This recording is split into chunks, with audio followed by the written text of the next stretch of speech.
루카가 전한 거룩한 복음입니다.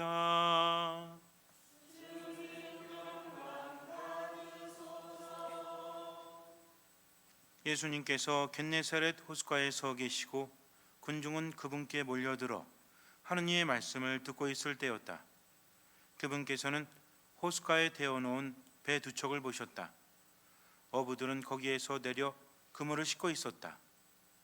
예수님께서는 그 두 배 가운데 시몬의 배에 오르시어 그에게 무태서 조금 저 나가 달라고 부탁하신 다음 그 배에 앉으시어 군중을 가르치셨다.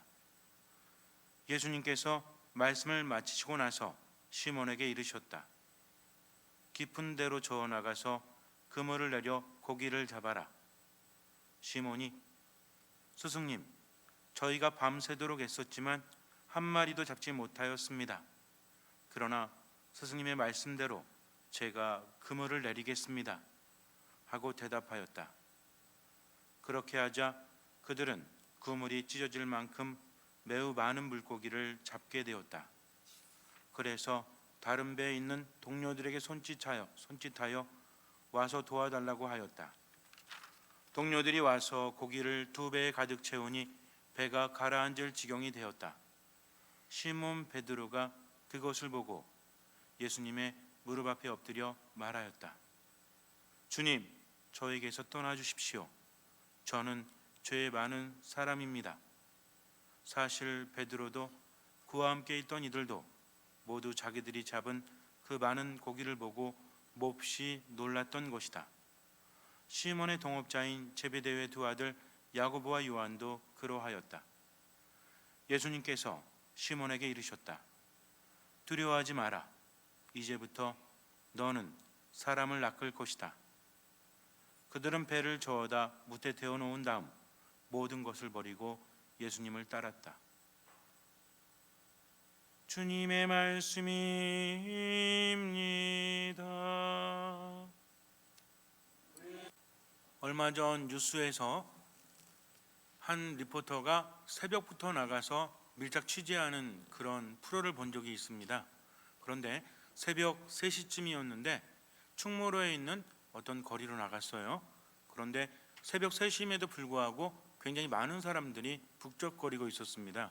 그래서 왜 그런 거 봤더니 거기에는 직업 훈련소가 많이 있는데, 직업 소개소가 많이 있는데 거기에 사람들이 와서 새벽부터 일거리를 찾기 위해서 대기하고 있다는 것입니다.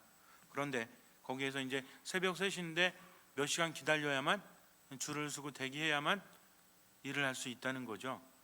아주 추운 그런 날이었는데 사람들이 모두 꽁꽁 언 손을 이렇게 호흡 불면서 기다리고 있었어요. 그런데 조금 있다 보니까 이제 어떤 사람이 와서 빵을 나누어 줍니다. 이 사람들이 아침을 먹지 못했기 때문이죠. 근데 빵을 나눠주면서 하는 말이 뭐냐면 이 마지막이래요. 그래서 왜 그러냐고 물었더니 빵을 자꾸 나눠주니까 주변에 있는 식당에서 민원이 들어갔대요. 그래서 더 이상 빵을 나눠줄 수 없다고 합니다. 조금은 안타까웠죠. 왜냐하면 이 사람들은 일용직, 그냥 하루하루 일하는 그런 분들이었는데 먹을 게 없어서 빵 얻어먹는 것도 이제는 사 먹으라는 거죠. 그래서 물론 어떤 영업을 방해하면 안 되겠지만 새벽 3시부터 4시 뭐 이럴 때 조금 안 팔면 좀 안 됩니까? 라는 생각이 개인적으로 들었어요. 어쨌든 그렇게 기다리다가 이제 어떤 사람들이 와서 이렇게 뽑아가는 거죠. 목수도 뽑고 기술자도 뽑고 또 그냥 이렇게 막 노가다도 뽑고 뭐 이렇게 하면서 하는데 거기에 모인 사람들 중에 30%가 뽑혀간대요. 나머지 70%는 집으로 돌아가야 한다는 거죠. 새벽부터 와서 줄을 섰음에도 불구하고 뽑히지 않으면 집으로 돌아가야 되는데 한 노동자의 그 뒷모습이 굉장히 이렇게 어깨가 처진 모습이, 그래서 인터뷰를 했어요. 기분이 좀 어떠십니까? 그랬더니 이분이 말씀하시기를 집에 가면 처자식이 있는데 오늘 하루를 벌지 못해서 이제 참 앞이 캄캄하다라는 말을 하고 집으로 돌아갑니다. 그리고 나서 이제 뽑힌 사람들을 따라가는 거죠. 이 사람들이 1시간 정도 봉고를 타고 가서 도착한 곳은 어떤 건설 현장이었어요. 그런데 그 지하에 들어가 가지고 하루 종일 일을 합니다. 굉장히 추워서 가지고 온 옷을 껴입고 또 일을 하고, 그래서 이제 마지막 퇴근을 하고 다시 돌아오면 직업소개소에서 하루 일당을 주는데 원래 일당이 10만 원이래요. 그 목수 일당이. 근데 이분이 이제 2만 원을 띄고 8만 원을 받는 거죠. 2만 원은 뭡니까? 소개비죠, 소개비. 물론 어떤 분들은 목수 품값이 더 높다라고 말하는 분들도 있는데 뭐 그런 분들과 좀 다르겠죠. 어디 소속되어 있어가지고 굉장히 중요한 일을 하거나 이렇게 나뉘어진 분들 말고 하루 그냥 여기 와서 선택되어져 가지고 하루 일하고 가는 분들, 이런 분들은 대부분 일당이 10만 원 정도 하는데 여기서 2만 원 띄고 8만 원. 그런데 8만 원을 받는 그분의 얼굴이 너무 화난 거예요. 왜? 나는 오늘 선택받았고 또 돈을 벌었기 때문에 집으로 아주 가벼운 마음으로 돌아갈 수 있다는 거죠. 제가 계산을 해봤습니다. 이분들이 새벽 3시 정도부터 와서 기다린다고 한다면 몇 시에 집에서 나왔을까요? 2시? 2시 반? 그리고 나서 이제 저녁 끝나고 나서 집에 가서 저녁 먹겠죠? 그럼 몇 시일까요? 6시, 7시? 8시? 이쯤 되겠죠? 그러면 잠깐 이렇게 하다가 뭐 해야 돼요? 또 자야죠. 왜? 새벽부터 나가서 막노동을 하려면 잠을 자지 않고는 버텨낼 수 없기 때문에. 계산해 봤더니 이분이 새벽 2시에 기상을 한다고 하면 최소한 6시간 잔다고 하면 몇 시부터 잠에 드는 거죠? 8시부터 잠에 들어야 합니다. 퇴근하고 나서 한 2시간 정도뿐이 시간이 없어요. 이것도 최대한 잡은 거죠. 물론 거기에서 일이 있어가지고 조금 머뭇거리면 9시에 잠들면 몇 시간 자는 겁니까? 5시간 자는 거죠. 아침에 일어나서 또 가서 대기해야 됩니다. 기약이 없어요. 내일 가서 일할 수 있다. 물론 일하는 시간은 뭐 6시 정도 되지만 약속이 되어 있으면 좀 5시쯤에 일어나서 갈 수도 있겠지만 이분들은 약속이 되어 있지 않기 때문에 일자리를 잡아야 되니까 새벽 2시부터 분주하게 움직여야 한다는 거죠. 어떤 생각이 드십니까? 우리가 살면서 조금 힘들어서 내 삶이 고통스럽다, 정말 힘들다라고 말하지만 그분들을 보면서 그런 말이 나올 수 있는가? 저도 참 숙연해졌어요. 저분들은 어쩌면 정신적으로 힘들어하고 마음으로 힘들어하고 삶의 공허함을 느끼고 이런 시간조차 없죠. 가족들을 먹여 살리기 위해서 생각할 시간이 없는 거죠. 자고 일어나면 일 갔다가 오늘도 선택받으면 기뻐하고 선택받지 못하면 어떻게 해요? 집으로 돌아와서 하루 종일 우울하게 있다가 또 저녁이 되면 또 자야죠. 또 아침에 일어나서 가서 또 일하고 저녁이 되면 또 일찍 자고, 이런 것들이 반복이 됩니다. 근데 그때 제가 봤던 그분의 나이가 한 50대 후반에서 60대 초반 정도 되는 분이었어요. 그런데 그렇게 살아가고 있다는 겁니다. 다른 사람들도 굉장히 뭐 아이들이 어리거나 이러면 더 힘들겠죠. 그래서 그렇게 살아가는 걸 보면서 경제적인 그 궁핍함 안에서 굉장히 고생을 하면서 살아가고 있구나. 근데 이것은 어쩌면 시대별로 차이가 있을지 모르겠지만 예수님 시대에도 마찬가지였다는 거죠. 예수님께서 빵 5개와 물고기 2마리를 가지고 기적을 일으키셨을 때 우리는 이렇게 생각하죠. 야, 예수님 대단하시다. 빵 5개 물고기 2마리로 남자만도 5천 명을 먹이셨으니까 하면서 빵과 물고기가 늘어난 것에 대해서만 주목하고 있지만 예수님께서는 왜 특별히 5천 명을 먹이는 기적을 행하셨죠? 이것은 그 시대상을 알 수 있다는 거죠. 사람들이 먹을 것이 없었기 때문입니다. 이제 예수님 말씀 듣고 집으로 돌아가면 우리 보통 그렇죠. 저녁 굶는 경우 많이 있죠. 없어서 굶는 것보다 왜 굶습니까? 다이어트 위해서, 웰빙 위해서 굶지 않습니까? 그럼 예수님 만약에 이 사람들이 풍족했다면 빵 5개와 물고기 2마리로 5천 명을 먹이시는 기적을 행하실 필요가 있어요, 없어요? 없죠. 그렇지 않겠습니까? 그 무슨 의미가 있습니까? 그러나 예수님께서는 바로 굶주린 그들을 먹이기 위해서 기적을 행하셨다는 거죠. 이 기적의 중요함은 뭐냐면 예수님께서 빵 5개 물고기 2마리로 많은 사람들을 먹이셨다가 아니라 그분은 무엇을 보신다? 우리들의 궁핍함을 보시고 우리의 굶주림을 보시고 채워주시는 분이라는, 즉 그분은 어떤 분? 우리의 목자요 사랑이 가득하신 분이라는 것을 강조하는 기적이라는 거죠. 또 예수님의 제자들이 오늘 복음에 보니까 어때요? 베드로가 이제 물고기를 잡으러 밖에 나갔다가 어디 겟네사렛 호수 안에서 고기를 잡았다가 돌아왔는데 한 마리도 잡지 못하죠. 그래가지고 돌아와가지고 뭐 하고 있어요? 그물을 싣고 있습니다. 물에 씻으면서 기분이 어땠을까요? 예수님 시대에도 어부들이 굉장히 돈이 많은 편은 아니었습니다. 왜냐하면 어부들은요 늘 죽음과 인면해야 됐기 때문에. 갈릴레아 호숫가라는 것은 호수긴 하지만 가서 보면 뭐예요? 바다랑 똑같다고 했죠. 굉장히 넓습니다. 그런데 거기가 이렇게 지형적으로 바람이 불면 이게 호리병 구조이기 때문에 뭐 어떻다고 그랬죠? 바람이 조금 불면 이게 파도가 엄청나게 치는 그런 호수라고 했죠. 그러니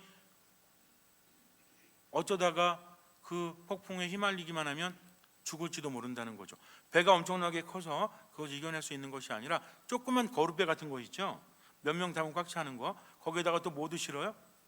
그물도 싣고 여러 가지 실으니까 이게 찰랑찰랑하면 어떻게 됩니까? 금세 넘어갈 수 있는. 그래서 아마 나중에 기회 되시면 가서 보시면 복원된 그런 배가 있는데 굉장히 조그맣습니다. 아마 우리 같은 경우에 타면 한 4-5명 타면 꽉 찰지도 몰라요.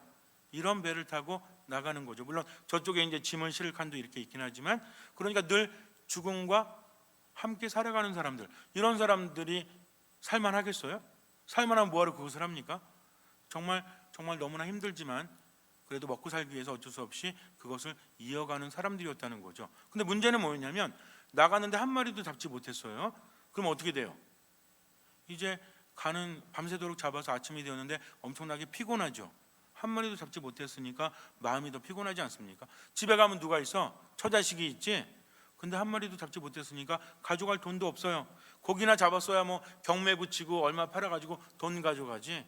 근데 빈손으로 가야 합니다. 더군다나 뭐도 많아요. 세금도 많아. 요즘에 우리나라도 세금이 굉장히 많아서 힘들어하는 분들도 많이 있죠. 아르바이트생도 세금을 낸다면서요. 그러니까 세금 천국 뭐 이렇게 불리우지만 그런 것들 때문에 많이 힘들지 않습니까? 근데 번 것도 없는데 세금은 내야 돼. 더군다나 예수님 시대에 세리들은 세금을 거둘 때 어떻게 거뒀어요? 로마에게 돈을 바쳐야 되니까. 이 사람들이 이스라엘 사람이었음에도 불구하고 로마에 돈을 바치니까 사람들이 싫어하죠. 매국노라고 부르죠. 매국노라고 불리우니까 돈을 더 많이 거둘까요? 더 적게 거둘까요? 더 많이 걷죠. 그래서 로마에게 바치고 나는 재산을 좀 이렇게 쌓아가고, 이렇게 하니까 사람들의 삶은 더 힘들었다는 겁니다. 물고기 한 마리도 잡지 못해서 너무나 피곤하고 세금도 내야 되고 먹고도 살아야 되는데 하면서 그물을 싣고 있는 장면을 한번 연상해 보세요. 이 사람들의 마음이 어떨까요? 너무나 힘들고 짜증나고 화가 나고 정말 불평이 절로 나오지 않습니까? 그러면서 서로 어떤 얘기했을까요? 동업자들끼리 나 더럽게 안 잡혔어 오늘. 정말 사는 거 되게 힘드네. 나라가 이 모양이 뭐야 이게 하면서 굉장히 불만을 토로하고 있었겠죠. 근데 그 옆에서 예수님 뭐 하셨어요? 사람들을 가르치다가 그들을 보고 시몬 베드로의 배에 오르시죠. 시몬 베드로 가서 자야 되는데 배 띄우라는 거죠. 그래서 스승님께서 하라고 하시니까 뭐 정말 대단하신 분이라는 걸 아니까 그래서 배를 띄웁니다. 그랬더니 예수님께서 뭘 하셨어요? 사람들을 가르치십니다. 그리고 나서 이제 사람들이 돌아갈 때쯤 되니까, 이때가 언제예요? 정오쯤 됐었겠죠. 오전에 가르치시고 정오쯤 되니까 이제 오전 내내 쉬지도 못하고 예수님 옆에서 계속 듣고 있었겠죠. 밤새도록 고기 잡았으니 피곤하죠. 한 마리도 잡지 못했으니 마음도 무너지죠. 그러니 좋은 말씀 들어도 한 귀로 들어가고 어디로 오르겠어요? 말씀 들을 땐 좋은데 오늘 하루 어떡하지? 내일은 잡힐까? 걱정이 이만저만이 아니죠. 그러니까 말씀을 들어도 한 귀로 들어와도 한 귀로 흘렀겠죠. 근데 말씀 끝나서 이제 좀 가서 쉬나 보다 그랬더니 예수님께서 뭐라고 하세요? 깊은 데로 저어가서 그물을 쳐라 라고 말씀을 하십니다. 황당하지 않습니까? 지금 예수님은 대단한 스승님이긴 하지만 직업이 뭐였죠? 예수님의 직업? 목수였습니다. 베드로의 직업은 어부. 그럼 어부하고 목수 중에서 누가 더 고기 잘 잡아? 낚시가 아니에요. 낚시를 하다 보면 뭐 때로는 목수가 어부보다 더 많이 잡을 수도 있겠지만 이건 뭘 치는 겁니까? 그물을 친다는 거죠. 그물을 친다는 것은 어부가 아니면 할 수 없어요. 여러분들 혹시 그 철망 같은 걸 쳐보신 분, 투망이라고 하나요? 그것도 기술이 있지 않습니까? 아무나 칠 수 없어요. 그러니까 어부들도 이걸 칠 수 있고, 또 중요한 게 뭐냐면 고기들이 어디에 있는지를 목수들이 더 잘 알아요? 아니면 어부들이 더 잘 알아요? 어부들이 더 잘 알죠. 근데 물고기가 깊은 데에 있을 것 같아요? 아니면 얕은 데에 있을 것 같아요? 깊은 데도 있고 얕은 데도 있죠. 그럼 어디서가 더 잘 잡힐 것 같아요? 우리가 낚시랑 착각하면 안 됩니다. 낚시는 배 타고 가서 깊은 데서 낚싯대를 들이우면 뭐가 달려 있죠? 미끼가 달려 있습니다. 그러니까 물고기가 와서 확 물겠죠. 그러나 이 어망 치는 건 달라요. 어망을 깊은 데까지 넣을 수 없잖아요. 어떻게 깊은 데까지 넣습니까? 어망이 넓게 퍼지면 배 옆에서 쫙 퍼져가지고 이렇게 하면 그 한계가 있겠죠.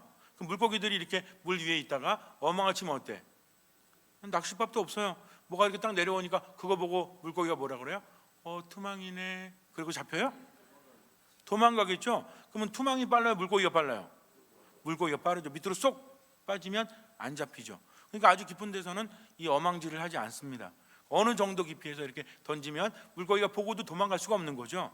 왜? 이게 한 번에 쭉 내려가면 가다가 잡히기 때문에. 밑으로 도망갈 수 없으니까. 옆으로 도망가다가 잡히려면 이 투망이 어느 정도는 좀 닿을 만한 그런 깊이여야 되지 않습니까? 근데 예수님 지금 어디로 가래? 깊은 데로 가래. 그물을 치래. 더군다나 시간은 언제였어요? 밤도 아니야. 낮이죠. 그러니 통상적으로 물고기는 그물로 잡을 때는 밤에 잡는데요. 근데 낮에는 거의 안 잡힌다고 합니다. 왜? 이게 보이니까 물고기들이 거의 안 잡힌대요. 그런데 잡으라고 하니까 기가 막히지 않습니까? 가뜩이나 밤새도록 잡아서 한 마리도 못 잡았는데 기분이 안 좋은데. 근데 여기서 이상한 게, 아니 밤새도록 잡았는데 왜 한 마리도 못 잡았죠? 우리는 이해가 되지 않아요. 혹시 그 투망질 하면서 한 마리도 못 잡았던 데 있으셨어요? 한 마리라도 잡죠. 몇 마리 잡지 않습니까? 그러면 이 사람들 어부인데 왜 잡지 못했을까요? 여기서 우리가 한 가지 생각해야 될 것은, 이스라엘 사람들은 모든 물고기를 먹지 않습니다. 뭐만 먹죠? 비늘이 있는 물고기만 먹어요. 그러면 투망하면 뭐가 많이 잡혀요? 이렇게 잡으면 쏘가리, 비늘이 있어요 없어요? 가물치 있어요 없어요? 미꾸라지 있어요 없어요? 그러니까 붕어나 이런 거 몇 개 빼고는 다 이게 비늘이 없이 그냥 이렇게 민둥민둥하지 않습니까? 그러니까는 이 사람들이 나가가지고 이거 잡으면, 갈릴레아 호숫가에는 뭐 물고기가 다 이렇게 비늘이 있겠습니까? 거기 메기가 있을 것 같아요 없을 것 같아요? 무지하게 많대요. 갈릴레아 호숫가에 메기가 엄청나게 많아서 제가 물어봤습니다. 그러면 이스라엘 사람들 못 먹는데 어떻게 합니까? 그랬더니 잡아가지고 수출한대요. 이스라엘 사람들이 아니라 거기에 보면은 우리 아랍 사람 이런 사람들도 있죠. 이 사람들도 잘 안 먹어요 사실은. 근데 이거 잡아가지고 외국에 수출한다고 하죠. 더군다나 문어 같은 건 먹겠습니까 안 먹겠습니까? 문어, 오징어 절대 안 먹습니다. 왜? 민둥민둥 하잖아요. 그러니까 절대로 그런 거 먹지 않아요. 혹시 여러분들 이스라엘 친구들 사귀면 문어 먹으라고 주면 뭐야? 친구하지 말자는 거지. 그러니까 그 사람들은 피 안 먹고요. 그리고 이 비늘이 없는 물고기는 절대로 먹지 않습니다. 그러니까는 베드로나 이 사람들이 이렇게 잡았을 때 우리 같으면 맥이나 이런 거 잡으면 이거 팔면 되지. 근데 이게 없어졌다는 얘기입니다. 이것만 잡히고 나머지는 잡히지 않았기 때문에 한 마리도 잡지 못했다는 거죠. 그래서 돌아왔어요. 그래서 풀이 죽어 있는데 예수님께서 그렇게 하라고 하시니까 베드로 생각에는 그런 말 있죠. 포크레인 앞에서 삽질하는 거. 이거는 참 기가 막히지 않습니까? 또 뭐 있어요? 번데기 앞에서 주름 잡기, 공자 앞에서 문자 쓰기. 또 뭐 있죠? 아무튼 뭐 그런 것들 중요하진 않습니다. 그러니까 베드로가 들을 때는, 아니 나는 그래도 몇십 년 동안 고기잡이의 잔뼈알국은 어부인데, 지금 예수님은 아무리 대단해도 직업이 뭐야? 목수죠. 스승님이지만 좀 너무하지 않습니까? 그래서 뭐라고 그래요? 아 스승님 밤새 잡았는데 안 돼요, 싫어요, 이렇게 할 수는 없죠. 뭐라고 합니까? 저희가 밤새도록 애써봤지만 한 마리도 잡지 못했습니다. 그러나 스승님께서 하라고 하시니 제가 그렇게 하겠습니다. 이 말의 의미를 잘 생각해 보세요. 이거 순명입니까? 뭐 하라고 해서 하긴 하는데 분명히 한 마리도 잡지 못할 거다. 그러니까 이거 뭐다? 헛수고다 라고 그냥 은연중에 예수님께 말씀을 드리는 거죠. 근데 예수님은 아무런 대답도 하지 않으세요. 그냥 거기에만 끄떡이는 거죠. 그래서 가서 물고기를 딱 잡지 않습니까? 그물을 쳤더니 어때? 엄청나게 많아요.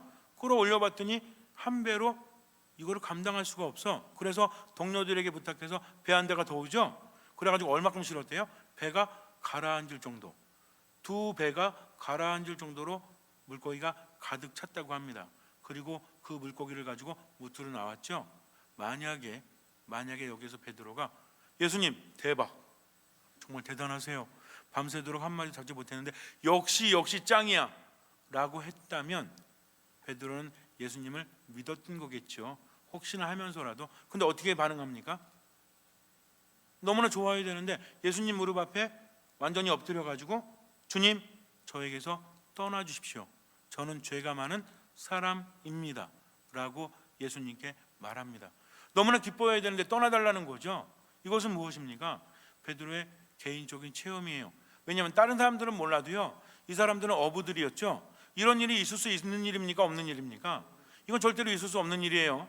그런데도 이것이 벌어졌다는 거죠. 우리가 볼 때는 그래 예수님 말해가지고 가서 정말 배가 가라앉을 정도로 많이 잡았구나 이렇게 단순하게 생각할지 모르겠지만 이 사람들은 어부로서 몇십 년 동안 물고기를 잡아봤지만 이런 날은 한 번도 존재하지 않았다는 겁니다. 분명히 많이 잡히지 말았어야 돼요. 근데 잡혔다는 거죠. 이것은 무엇입니까? 기적이라는 거죠. 누구만 일으킬 수 있는 기적? 하느님만이 일으키실 수 있는 기적. 조금 대단한 사람이 아니에요. 여러분들이 이사야서를 묵상하면서 오늘 독서에서 이사야가 하느님 만났을 때 깜짝 놀라죠. 그래가지고 난 죽을지도 모른다. 왜? 이스라엘 사람들은 하느님 만나면 어떻게 되는지 알았어요? 죽는지 알았습니다. 죄가 있는 인간이 감히 하느님 앞에 선다는 것은 죽을 수 있기 때문에. 그렇다면 여기서 하느님은 어떤 하느님이죠? 심판하는 하느님이세요. 무서운 하느님이시라는 거죠.